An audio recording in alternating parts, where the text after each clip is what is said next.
Hello student, स्वागत है आपका आईसीटी वर्चुअल क्लासेस में। मैं हूं कविता, आपकी बायो टीचर। उम्मीद करती हूं आप सभी अच्छे होंगे और स्वस्थ होंगे। सो क्लास हम यहाँ पे बात कर रहे थे अपने चैप्टर की। चैप्टर का नाम है ह्यूमन हेल्थ एंड डिजीज। तो जैसे कि हम रिवीजन कर रहे हैं, चैप्टर हम पहले भी पढ़ चुके हैं, यहाँ पे रिवीजन करेंगे और थोड़ा सा जल्दी करेंगे रिवीजन।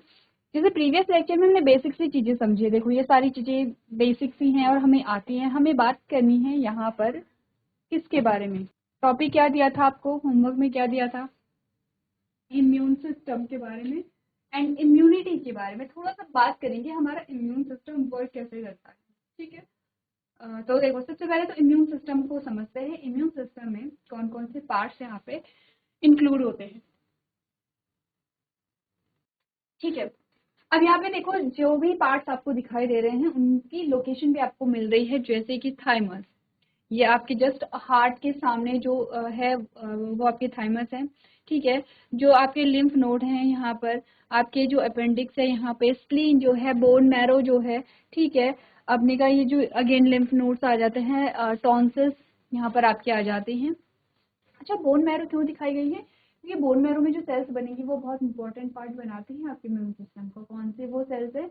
डब्ल्यूबीसी के बारे में हमने बात की थी, ठीक है। इसके साथ साथ आपने कहा कि हमने लिम्फ के बारे में भी बात की है। लिम्फ का फॉर्मेशन आपने पढ़ा है जब हम सर्कुलेशन को पढ़ते हैं, ठीक है। सर्कुलेशन हमने पढ़ा है क्लास 11th में। ह्यूमन फिजियोलॉजी में आपके कुछ चैप्टर थे, जैसे हमने डाइजेशन पढ़ा था, जैसे हमने रेस्पिरेशन पढ़ा था, और वहीं पर हमने सर्कुलेशन भी पढ़ा था। अच्छा देखो, बार बार आपको यही चीजें बताई जाती है कि जो भी जिस भी क्लास में आप कोई टॉपिक पढ़ते हैं वो आपको अच्छे से समझना है और नोट्स हमेशा अपने साथ रखने हैं। ऐसा जरूरी नहीं है, देखो कोई चीज आपने एक साल पहले पढ़ी हो, आपको एज इट इज वो याद नहीं होगी, विच इज नॉर्मल, ये सबके साथ होता है। लेकिन आपने नोट्स बना रखे हैं और अगर आपने टॉपिक को बहुत अच्छे से समझा हुआ होगा तो जब आप एक बार रिकॉल करेंगे अपने नोट्स को, आप देखेंगे तो आप बहुत जल्दी से चीजों को यहाँ पे समझ जाएंगे कि आपने क्या क्या चीजें वहाँ पे पढ़ी थी, कौन कौन से टॉपिक्स आपने पढ़े थे। तो नोट्स इंपॉर्टेंट होते हैं, प्लस आपको टॉपिक भी समझ आना चाहिए। ऐसा भी नहीं है कि आपने नोट्स बना दिए हैं लेकिन आपने समझा नहीं है। तो हमने बात की कि कुछ टाइम बाद जब आप अपने नोट्स को खोलेंगे तो आपको खुद ही समझ नहीं आएगा ये लिखा क्या है, ये समझा क्या रहा है। आपने खुद ही लिखा होगा, खुद ही नोट किया होगा, बट आपको ही समझ नहीं आएगा।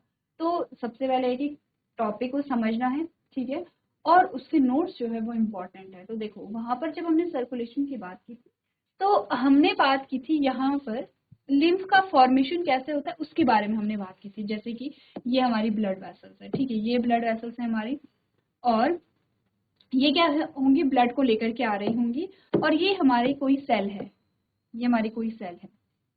अब देखो, हमारे ब्लड में जो ब्लड ट्रांसपोर्ट कर रहा होगा वो ऑक्सीजन कर रहा होगा, वो ग्लूकोज को कर रहा होगा, वो कुछ हॉर्मोन्स को कर रहा होगा, ठीक है। ऐसे यहाँ पे कुछ चीजों को ट्रांसफर करने के लिए यहाँ पर लेकर के आएगा, ठीक है। कुछ प्रोटीन्स यहाँ पर होंगी। तो आपने कहा कि यहाँ पर जब ब्लड इन चीजों को किसे देगा, ये हर सेल को देगा, ऑक्सीजन हो गई या ग्लूकोज हो गया या कोई हार्मोन हो गया, जहाँ पर उसकी टारगेट साइट हो के वहां पर देगा। तो ऐसा नहीं होता है कि जो ब्लड है वो यहाँ पर इस सेल के अंदर एंटर करेगा, ऐसा नहीं होता है। होता क्या है, देखो हमने कहा यहाँ पर जो अच्छा, प्लाज्मा के बारे में तो हमने देखा है। थोड़ा सा देखो, ब्लड का कंपोजिशन देख लो, ये इंपॉर्टेंट है। इसीलिए बोलते हैं कि एक टॉपिक दूसरे टॉपिक से कनेक्टेड होता है। ब्लड का जो कंपोजिशन हमने देखा था वो हमने बोला था प्लाज्मा है कुछ, और 55% हमने बोला था।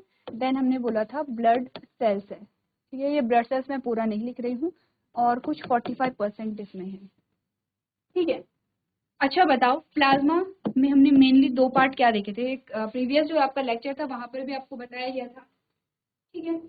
क्या बोला गया था? दो चीजें हमने बोली थी, वाटर है एंड प्रोटीन है।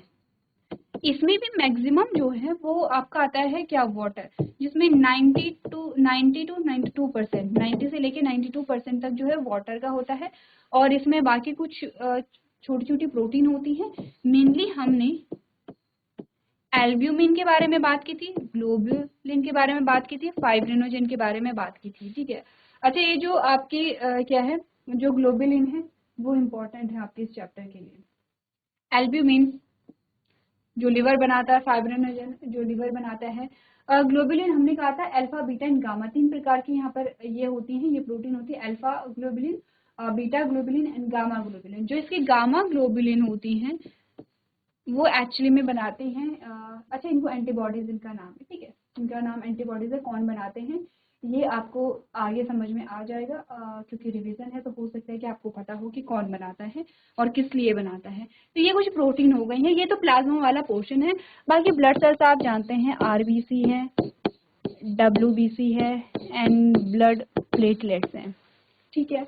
अब हम ये जानते हैं 55% जो है वो प्लाज्मा का है, और प्लाज्मा में मैक्सिमम पोर्शन 90 से लेके 92% तो पूरा का पूरा क्या है, वाटर का ही है। तो अब देखो होता क्या है, वापस से आओ, ये इरेज कर दूं। ये तो बेसिक सी चीजें हैं जो हमें यहाँ पर अपने टॉपिक के लिए पता होनी चाहिए थी। अब यहाँ पर क्या आता है, ब्लड नहीं आएगा, लेकिन प्लाज्मा का जो पोर्शन है वो यहाँ आता है। प्लाज्मा का जो पोर्शन है, जो वाटर है, वो यहाँ आएगा, और इसके साथ साथ क्या आएंगे, अपने गैसेस आ सकते हैं, ग्लूकोज यहाँ पर आता है, ठीक है। ये सारी चीजें यहाँ पर ट्रांसफर हो जाती है। अच्छा, ये जो है इसे प्लाज्मा नहीं कहेंगे, ऐसा नहीं कहेंगे, प्लाज्मा इंसर्ट होता है, क्योंकि ये जो प्लाज्मा है, क्योंकि ये जो यहाँ पे प्लाज्मा है ये, और इसमें जो इसकी इंपॉर्टेंट प्रोटीन है कौन सी, एल्बुलिन, ग्लोबुलिन एंड फाइब्रिनोजन, ये एंटर नहीं होती हैं, ये यहाँ पर एंटर नहीं होंगी सेल में, ठीक है। ये जो छोटी छोटी प्रोटीन जो है वो हो सकती है, लेकिन ये जो लार्ज प्रोटीन होती है, ये तीनों प्रोटीन यहाँ पर इसमें ट्रांसफर नहीं होती है। तो फिर क्या हुआ, जैसे ग्लूकोज यहाँ पर हो गया है, जैसे ऑक्सीजन यहाँ पर हो गई है, कुछ हार्मोन्स यहाँ पर आ गए हैं, ठीक है। अब ये जो फ्लूइड है इसको हम इंटरनल फ्लूइड कह सकते हैं, इंटरस्टिशियल फ्लूइड कह सकते हैं। ये फ्लूइड जो है आपने कहा जितना सेल में आया, क्योंकि ये क्या कर रहा है, ये यहाँ पर ट्रांसपोर्टेशन के लिए आया है, ये यहाँ पे ट्रांसपोर्टेशन के लिए आया है। फॉर एग्जाम्पल इतना जो फ्लूइड है वो यहाँ पे आ गया है, ठीक है। अब इसने क्या कर दिया है, यहाँ पे चीजों को ट्रांसफर कर दिया है। अब क्या होगा, इस फ्लूइड को वापस से यहाँ जाना पड़ेगा, ठीक है। अगर ये वापस नहीं गया, और हर बार ऐसा ही हो रहा है, क्योंकि ऐसा तो नहीं कि इस सेल को एक बार ग्लूकोज मिल गया है, ऑक्सीजन मिल गया है, अब इसको नीड नहीं है, ऐसा तो नहीं होगा। कंटिन्यूसली उसे चीजों की जरूरत होगी, उसे नीड होगी चीजों की, और कंटिन्यूसली जो यहाँ पे इंटरनल फ्लूइड है ये सारी चीजों को ट्रांसपोर्ट करने के लिए सेल के अंदर आएगा। और आपने कहा कि अगर ये जो फ्लूइड है ये आता रहा, वापस नहीं गया, तो क्या होगा, सेल फूलने लगेगी, और एक टाइम पे सेल इतनी फूल जाएगी सेल यहाँ पे बर्स्ट हो जाएगी। इस कंडीशन में क्या होगा, इन्फेक्शन होगा, और उस व्यक्ति को क्या होगा, खतरा होगा। तो ऐसा नहीं होता है, ये फ्लूइड लेकर के आता है चीजों को, और वापस से यहाँ भी चला जाता है, कहाँ, हमारे ब्लड में चला जाता है। लेकिन कुछ ही परसेंट, टोटल जो है 100% जो है ये इस तरीके से वापस नहीं जा पाता है। कुछ ही परसेंट जो फ्लूइड है वो यहाँ वापस चला जाता है। बाकी का क्या होता है,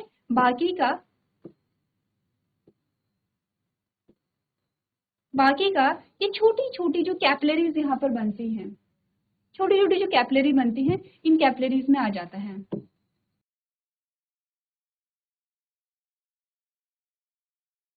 ठीक है, ऐसे। और ये कैपिलरी फिर कहाँ जाती हैं, ये वेसल्स में जाती हैं, तो इसको हम लिम्फेटिक कैपिलरी कहेंगे या लिम्फ कैपिलरी से कहेंगे, ठीक है, ध्यान रखेंगे।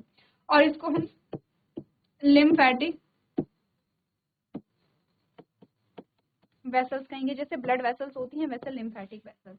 और इस लिम्फेटिक वेसल्स के अंदर क्या होता है, ये लिम्फ होता है। तो ध्यान रखो, लिम्फ में डब्ल्यूबीसी नहीं एंटर करेगा, यहाँ पर डब्ल्यूबीसी भी होगा, ये डब्ल्यूबीसी भी होगा, आरबीसी सही करना, आरबीसी, ये स्ट्रक्चर आरबीसी का है, ठीक है, ये स्ट्रक्चर हमारा क्या है, आरबीसी का है।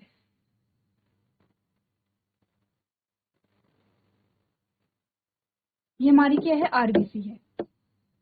तो यहाँ पर जब सेल में ये एंटर करता है तो यहाँ पे आरबीसी की कोई नीड नहीं है। देखो आरबीसी को बेसिकली करना क्या था, ऑक्सीजन को ट्रांसफर करना था। ऑक्सीजन यहाँ से यहाँ क्या हो जाती है, ट्रांसफर हो जाती है। कंसंट्रेशन ग्रेडियंट है या डिफ्यूजन है या जो भी आपने चीजें पढ़ी हैं वो आप समझ लीजिए। तो आरबीसी यहाँ पे नहीं जाएगा। इट मीन्स कि ये जो फ्लूइड है, अच्छा पहले ये वाला टॉपिक कर लेते हैं। तो कुछ अमाउंट जो है ये इंटरनल फ्लूइड वो यहाँ से वापस चला जाता है कुछ मात्रा में, और जो नहीं जा पाता है वापस वो क्या होता है, यहाँ पर इन कैपिलरीज के थ्रू कहाँ जाता है, वेसल्स में जाता है। इन कैपिलरीज को आप लिम्फ कैपिलरी कह सकते हैं, ठीक है। और ये कैपिलरी कहाँ मिलती है, वेसल्स में मिलती है, जिसे हम लिम्फेटिक वेसल्स कहते हैं, ठीक है। ये लिम्फेटिक वेसल्स एट लास्ट, आपने कहा ये lymphatic vessels at last when में मिल जाती हैं, ठीक है, वेन में जाती हैं और वेन में यहाँ पर इस फ्लूइड को डाल देती हैं और वेन के थ्रू अब ये क्या होगा, ब्लड में मिक्स हो जाता है, तो एट लास्ट तो ब्लड में ही जाएगा। लेकिन यहाँ पर कुछ नए स्ट्रक्चर अब आ गए हैं जिसमें हमने क्या बात की है, लिम्फेटिक वेसल्स की बात की है। अच्छा, अब इस फ्लूइड को, ये जो इंटरनल फ्लूइड या इंटरस्टिशियल फ्लूइड है, अब इस फ्लूइड को हम जब ये कहाँ आती हैं, इन वेसल्स में आती हैं, डिफरेंट काइंड्स ऑफ वेसल्स जो होती हैं, जब ये यहाँ आती है तो अब हम इसे लिम्फ नाम देते हैं। क्या नाम देंगे, लिम्फ नाम देंगे। अब हम इसे लिम्फ नाम देंगे, ठीक है। तो लिम्फ में सबसे पहला कैरेक्टर तो ये कि आरबीसी नहीं होगा, ध्यान रखना आरबीसी इसमें नहीं होगा, और आरबीसी नहीं है इसीलिए ये कलरलेस होगा। पहली चीज तो ये है। बहुत सारे डिफरेंसेस हमने ब्लड और लिम्फ के बीच में पढ़े हैं, अभी हम वो डिफरेंस पे नहीं जाएंगे, हमें बस ये समझने कि लिम्फ बना कैसे, क्योंकि लिम्फ का नाम यहाँ पर आया है, लिम्फ आपके इम्यून सिस्टम का पार्ट है। तो अब यहाँ पर क्या बन जाता है, इसको हम कहते हैं लिम्फ। जब तक ये, और ऐसे ही आपने कहा कि जो लिम्फ है, लिम्फ में जिन कैपिलरीज में लिम्फ बह रहा है उसे हम लिम्फेटिक कैपिलरी या लिम्फ कैपिलरी कह सकते हैं। जिन वेसल्स में जो लिम्फ है वो बह रहा है उसे लिम्फेटिक वेसल्स हम कहेंगे। और ऐसे ही आपने कहा कि क्या आ जाता है, लिम्फेटिक सिस्टम का फॉर्मेशन होता है बीच में, यहाँ पर क्या आती है, लिम्फ नोड भी आती है, ठीक है, बीच में, यहाँ पर बीच बीच में लिम्फ नोड भी आती है। अच्छा, हमने कहा कि जो लिम्फ है उसमें आरबीसी नहीं जाता लेकिन डब्ल्यूबीसी तो जाता है ना, डब्ल्यूबीसी तो जाएगा।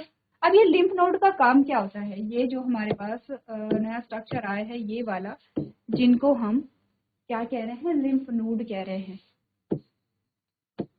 Lymph node. ये लिम्फ नोड करता क्या है, जो भी लिम्फ इस नोड से होते हुए गुजरता है, यहाँ पे काइंड ऑफ स्कैनिंग होती है। कैसे स्कैनिंग, कि हमारे लिम्फ में कोई पैथोजन, कोई हार्मफुल बैक्टीरिया या कोई हार्मफुल माइक्रो ऑर्गेनिज्म तो नहीं है। इन केस यहाँ पर कोई माइक्रो ऑर्गेनिज्म पाया जाता है, कोई पैथोजन पाया जाता है जो हमारे लिए हार्मफुल है, तो ये क्या करेंगे, पूरी बॉडी को सिग्नल दे देते हैं, पूरे आपके जो इम्यून सिस्टम होता है उसको सिग्नल देते हैं। तो क्या क्या चीजें पड़ी हैं, लिम्फ पड़ा है, लिम्फेटिक वेसल्स पड़ी हैं, लिम्फ नोड पड़ा है, और इन सबको मिला करके आपने का लिम्फेटिक सिस्टम बनता है, ठीक है। एक और सिस्टम हमारे पास बना है जो पूरा क्या है, लिम्फ से रिलेटेड है। क्लियर है, इतनी बात क्लियर है। अब जब भी लिम्फ का नाम आएगा तो अब पता रहेगा कि लिम्फ का फॉर्मेशन कहाँ से हुआ है।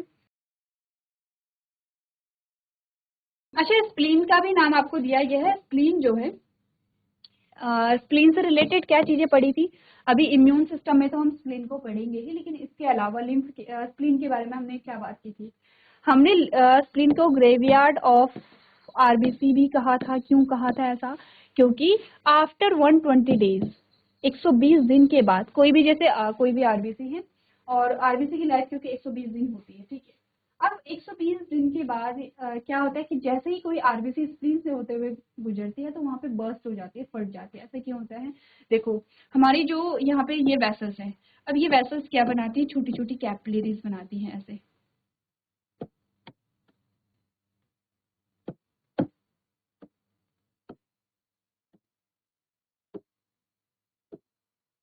ऐसे, ठीक है। अब वेसल्स तो इतनी मोटी हैं, लेकिन कैपिलरीज जो हैं वो आपने कहा बहुत बारीक बारीक है, पतली पतली बारीक, जो यहाँ पर वेसल्स हैं कैपिलरी से वो बनती हैं। ये हमारा आरबीसी है जो वेसल्स में, ठीक है, नॉर्मली ट्रेवल कर रहा है, आराम से कर रहा है। ये आरबीसी अगर इन वेसल्स के थ्रू होकर के गुजरेगा तो यहाँ पर इसकी जो वॉल होंगी या इसकी जो आउटर लेयर होगी वो डैमेज होती रहेगी, ऐसे बार बार डैमेज होती रहेगी। और जब यहाँ पर 120 दिन बाद, यानी कि लगभग लगभग इसकी लाइफ कंप्लीट हो चुकी है, अब ये स्प्लीन से होते हुए गुजर रहा है, तो स्प्लीन जो होता है, जैसे स्प्लीन में आता है, स्प्लीन की जो कैपिलरीज होती हैं वो बहुत बारीक होती हैं, ऐसे ये। और जैसे वो स्प्लीन से होते हुए गुजरेगा तो अब क्योंकि उसकी जो लेयर वो इतनी डैमेज हो गई है तो वहां पर आके फाइनली वो बर्स्ट हो जाती हैं। तो इसीलिए हम क्या कहते हैं, ग्रेवयार्ड ऑफ आरबीसी किसको कहते हैं, स्प्लीन को कहते हैं। चलो ठीक है, क्लियर है। तो अब आए हमारे इम्यून सिस्टम पे। तो आपने प्रीवियस लेक्चर में इम्यून सिस्टम के कुछ पार्ट्स के बारे में तो डिस्कस किया था। तो हमने कहा इम्यून सिस्टम में लिम्फॉइड ऑर्गन प्रेजेंट होता है। लिम्फॉइड ऑर्गन कौन होंगे, लिम्फ से रिलेटेड होंगे, ठीक है। इम्यून सेल्स होती हैं, ठीक है। कुछ सॉल्युबल मॉलिक्यूल्स होते हैं जैसे कि एंटीबॉडीज, और लिम्फॉइड टिश्यू जो लिम्फ से रिलेटेड आपके होंगे, ठीक है। इम्यून सेल्स के बारे में भी हम बात करेंगे। अब लिम्फोइड ऑर्गन की हम बात करते हैं। अच्छा, लिम्फोइड ऑर्गन वो ऑर्गन होते हैं जहां पर आपकी क्या बनते हैं, कुछ लिम्फोसाइट्स बनते हैं, ठीक है। लिम्फोइड ऑर्गन कौन होंगे, जो जहां पर लिम्फोसाइट बनती है। तो लिम्फोइड ऑर्गन हमारे पास दो हमने पढ़े हैं, बोन मैरो पढ़ा है और दूसरा हमने थाइमस पढ़ा है। बोन मैरो के बारे में हमने बात की है कि यहाँ पे सारी जो सेल्स हैं उनका फॉर्मेशन होता है, चाहे आरबीसी है, डब्ल्यूबीसी है या प्लेटलेट्स है। और यहाँ पर लिम्फोसाइट भी बनते हैं, B lymphocyte and T lymphocyte. B lymphocyte bone marrow में ही मेच्योर हो जाता है, जबकि टी लिम्फोसाइट जो है उसका फॉर्मेशन तो बोन मैरो में होता है, लेकिन ये डेवलप जो है, ये मेच्योर जो है वो कहाँ पर होगा, थाइमस में होगा। ये बात हम प्रीवियस लेक्चर में कर चुके थे। अब आओ यहाँ पे सेकेंडरी लिम्फोइड ऑर्गन पे आओ, ठीक है। वो तो क्या थे, आपके प्राइमरी लिम्फोइड ऑर्गन थे। हमने कहा secondary lymphoid organ provide the sites where lymphocytes interact with the antigen। तो सेकेंडरी लिम्फोइड ऑर्गन वो ऑर्गन होते हैं जहां पर आपने कहा यहाँ पे लिम्फोसाइट का इंटरेक्शन होता है एंटीजन से, ठीक है। And proliferate to become a factor, example है स्प्लीन है। अच्छा, ये साइट कौन सी होती है, स्प्लीन है। लिम्फ नोड होते हैं, लिम्फ नोड। लिम्फ नोड आपको समझ में आ गया। देखो, जहां से आपने कहा जो लिम्फोसाइट है आपकी, जो सेल्स हैं आपकी, जो इम्यून सेल्स हैं, इन शॉर्ट आप ये बोलेंगे, वो आपके एंटीजन से इंटरेक्ट करते हैं। इट मीन्स कि वो साइट जहां पर स्कैनिंग की जाती है, जहां पर देखा जाता है कोई पैथोजन है तो नहीं, और अगर कोई पैथोजन है तो वहां पर उनकी पहचान होती है। तो वो पार्ट्स है हमारे स्प्लीन। लिम्फ नोड जो कि हमने कुछ देर पहले अभी पढ़ा था, टॉन्सिल्स होते हैं यहाँ पे, ठीक है। Basic patches of small intestine यहाँ पर होती है, और अपेंडिक्स होते हैं। अब इनके काम को देखते हैं, स्प्लीन के बारे में बात करते हैं। Spleen is a large bean shaped organ which contain lymphocyte and phagocyte. तो स्प्लीन में लिम्फोसाइट भी होगा और फैगोसाइट भी होता है। It acts as a filter to trap a blood borne microorganism. अगर कोई हमारे ब्लड में कोई माइक्रो ऑर्गेनिज्म है तो स्प्लीन में जो लिम्फोसाइट्स होते हैं और जो यहाँ पर फैगोसाइट्स होते हैं, ये उन्हें कैप्चर करते हैं। And contain a large pool of erythrocyte, और इसमें बहुत सारे क्या होंगे, इरिथ्रोसाइट होंगे। क्या इरिथ्रोसाइट किसका नाम है, कोई ब्लड सेल्स है हमारे पास, आरबीसी है या डब्ल्यूबीसी, किसका नाम है इरिथ्रोसाइट। इरिथ्रोसाइट आपकी आरबीसी होती हैं, ठीक है। अब आते हैं लिम्फ नोड पे। Lymph node are small solid structure along the lymphatic system, ठीक है। Their function is to trap the micro organism और other antigen that enter the lymph and tissue fluid. तो देखो, अगर ब्लड में कोई पैथोजन है, ब्लड की बात हो रही है, ठीक है, अगर ब्लड में कोई पैथोजन है तो स्प्लीन में प्रेजेंट जो लिम्फोसाइट एंड फैगोसाइट है वो कैप्चर करेंगे। अगर हमारे लिम्फ में या लिम्फेटिक सिस्टम में कोई पैथोजन है तो कौन ट्रैप करेगा, यहाँ पर आपने कहा लिम्फ नोड यहाँ पर उसे ट्रैप करेगा, ठीक है। Mucosal associated lymphoid tissue malt जो है is formed of a masses of a lymphoid tissues lining of mucosa of respiratory, digestive and a urogenital tract. About 50% of lymphoid tissue in human body is formed by a malt, ठीक है। तो ये हमारे क्या आते हैं यहाँ पर, जो इम्यून सिस्टम के पार्ट है वो आते हैं। तो एक बार आप लोग इनको रीड कर लेंगे, देन इसके बाद हम इम्यून सिस्टम कैसे वर्क करता है और इम्यूनिटी क्या होती है इसके बारे में बात करेंगे।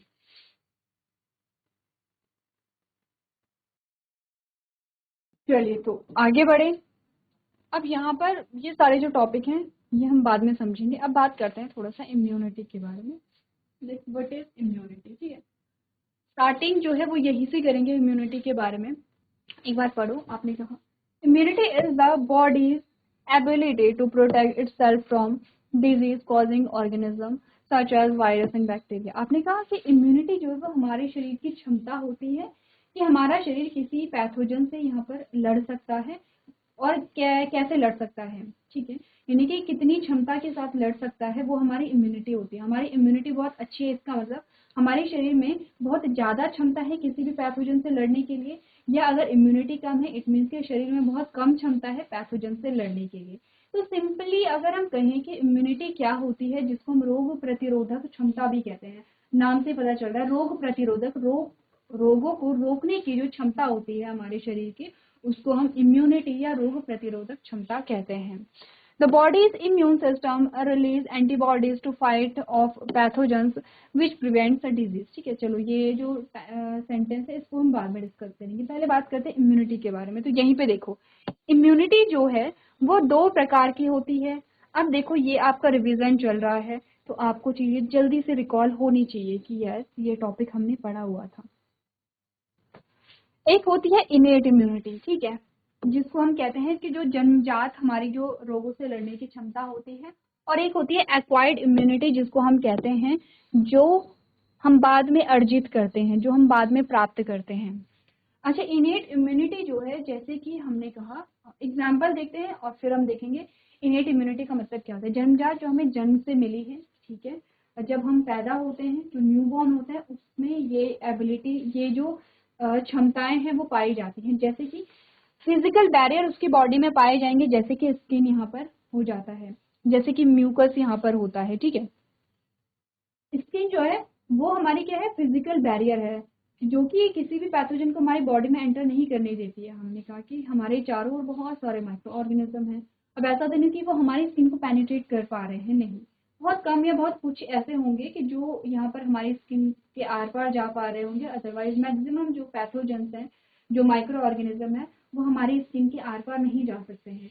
तो हमारी स्किन जो है वो हमें सुरक्षा दे रही है, प्रोटेक्शन प्रोवाइड कर रही है हमें। तो इसीलिए स्किन हमारी फिजिकल बैरियर होता है, क्योंकि आउटसाइड द बॉडी है, यानी कि शरीर का जो सबसे बाहरी जो परत है वही तो हमारी स्किन है। देन फिजियोलॉजिकल बैरियर जो हमारे कुछ क्या आते हैं, सिक्रीशन होते हैं, जैसे कि हमारा जो सलाइवा और हमारे टीयर में एक एंजाइम हम पढ़ते हैं लाइसोजाइम्स, ठीक है, लाइसोजाइम के बारे में हमने बात की है।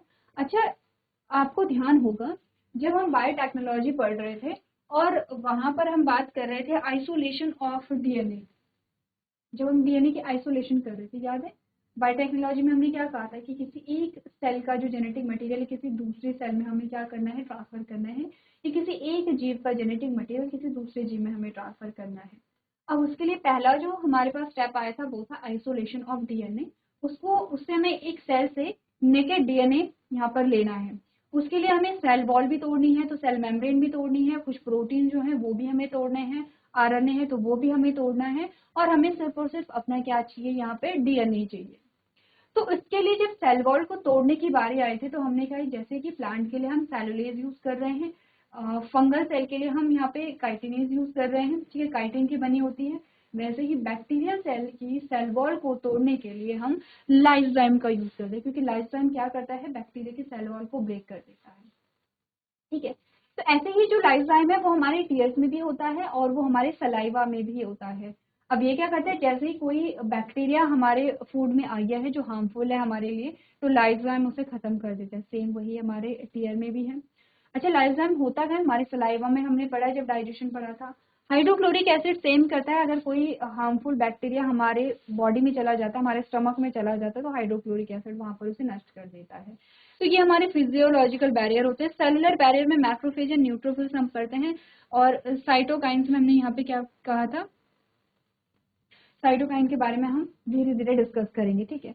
तो ये सारी जो चीजें हैं। अच्छा, आपके मैक्रोफेजेस और न्यूट्रोफिल जो हैं वो आपके डब्ल्यूबीसी की सेल्स होती हैं, आपके व्हाइट ब्लड सेल्स की क्या होंगी यहाँ पे, पार्ट्स होंगे, उनकी सेल्स होती हैं। तो सारी चीजें देखो एक बार अपनी स्क्रीन पे। हम बात कर रहे हैं स्किन के बारे में, हम बात कर रहे हैं सलाइवा, ठीक है, हम बात कर रहे हैं टीयर्स, हम बात कर रहे हैं डब्ल्यूबीसी जो हमारे ब्लड का पार्ट होता है। ये सारी चीजें हमें जन्म से ही तो मिलती हैं, ऐसा तो नहीं है कि हमने देखा होगा कि कोई न्यूबॉर्न है उसमें जो ब्लड है वो बाद में बनना शुरू होता है। देखो ब्लड तो उसमें होगा, जब वो अपनी मदर के वूम में डेवलप होता है तो वहां पर उसके ब्लड का फॉर्मेशन हो जाता है, वहां पर उसकी स्किन का फॉर्मेशन हो जाता है। वहां पर आप जब देखते हैं न्यूबॉर्न को, तो वो जब रोता है तो उसके आंसू भी निकलते हैं, उसके मुंह में सलाइवा भी देखा जाता है, उसके स्टमक में आपने कहा हाइड्रोक्लोरिक एसिड भी होगा। तो ये सारी चीजें जो है वो उसे जन्म से मिली है, ऐसा नहीं है कि उसने बाद में एक्वायर्ड की हैं या बाद में उसने प्राप्त की हैं। और ये सारी चीजें जो हैं वो उसे क्या कर रही हैं, रोगों से लड़ने की क्षमता प्रदान कर रहे हैं। तो इसको तो हम कहते हैं इनेट इम्यूनिटी। तो अब एक्वायर्ड इम्यूनिटी का क्या है, देखो जितने भी आपने पार्ट्स देखे हैं, इम्यून सिस्टम के पार्ट्स की बात हो रही है, वो भी आपके क्या है, स्टार्टिंग से ही रहते हैं, ऐसा नहीं है कि वो बाद में डेवलप होते हैं। लेकिन सेल्स जो है वो बाद में डेवलप होते हैं, कुछ ऐसी सेल्स जो हमें सुरक्षा प्रदान करती हैं किसी विशेष पैथोजन के लिए। जैसे कि कोई अलग अलग पैथोजन होते हैं, अलग अलग वायरस आ रहे हैं, नए नए बैक्टीरिया आ रहे हैं जो कि हमें बीमार कर रहे हैं। अब उनसे लड़ने के लिए जो नई सेल्स हैं वो बाद में बनना शुरू होती हैं, जिनको हम एक्वायर्ड इम्यूनिटी कहते हैं। तो पहले यहाँ पर देखो इनेट इम्यूनिटी को समझो। हमने पहले डिस्कस किया था कि जो इम्यूनिटी है, इम्यूनिटी में हमने कहा इनेट इम्यूनिटी कैसे काम करती है और एक्वायर्ड इम्यूनिटी का जो फॉर्मेशन है वो कैसे होता है। एक बार आप लोग रिकॉल करने की कोशिश करेंगे। चलो, अब यहाँ पर बात हो गई है इनेट इम्यूनिटी की। अच्छा, एक्वायर्ड इम्यूनिटी कैसे डेवलप होती है, उसके लिए हमें थोड़ा सा समझना पड़ेगा WBC के बारे में और WBC की सेल्स के बारे में। यहाँ पे आ जाओ। तो WBC जो है, जिसको हम वाइट ब्लड सेल्स कहते हैं, WBC, ठीक है, ये दो टाइप का होता है।